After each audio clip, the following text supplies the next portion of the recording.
នេះជាបទ monitor ដែលនៅពេលដែលយើងបើកទៅវាចេញផ្លឹមផ្លែតហើយវាពេលយើងបើកទៅវាចេញហើយឲ្យលួតវិញចេញតនន័យឃើញដែលយើងបើក monitor ហើយចេញឲ្យលួតដោយសារវាខូចនេះគេ transform នេះគឺខ្ញុំបានដោះដូរនេះគឺវាខូចចេញយើងត្រូវធ្វើការផ្លាស់ប្ដូរវានៅក្នុង board monitor វាមានភ្លើងtransform គឺសម្រាប់ធ្វើការផ្ទេរតន័យចេញមក screen នេះមានពីរនេះមួយហើយនឹងនេះមួយអញ្ចឹងខ្ញុំធ្វើការភ្ជាប់វាចូលទៅ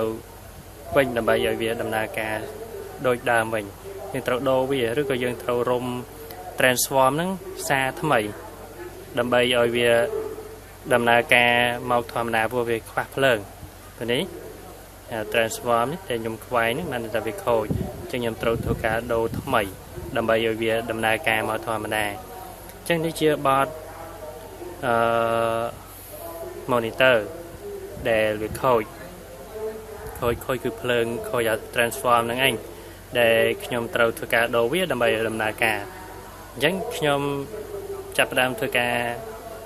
ផ្សារវាចូលនៅក្នុង board អញ្ចឹងបងប្អូនរងចាំបន្តិចអញ្ចឹងខ្ញុំធ្វើការផ្សារចូលដាក់វាបញ្ចូលដាក់នៅមួយកន្លែងបាញ់តាមក៏បានចឹងខ្ញុំធ្វើការផ្សារវាបញ្ចូលដើម្បីឲ្យវាដំណើរការមកវិញ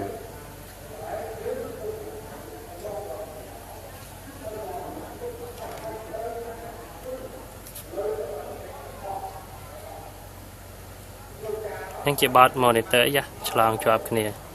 ក៏មិនខ្សែវាតែមួយ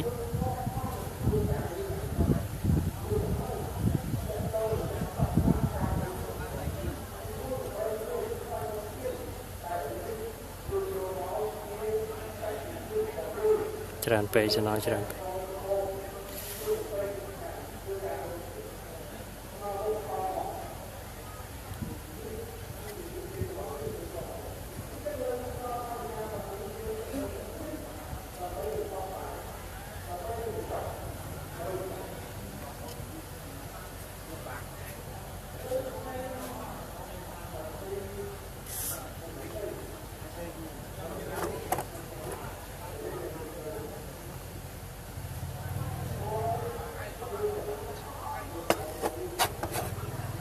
មើលឃើញហ្នឹង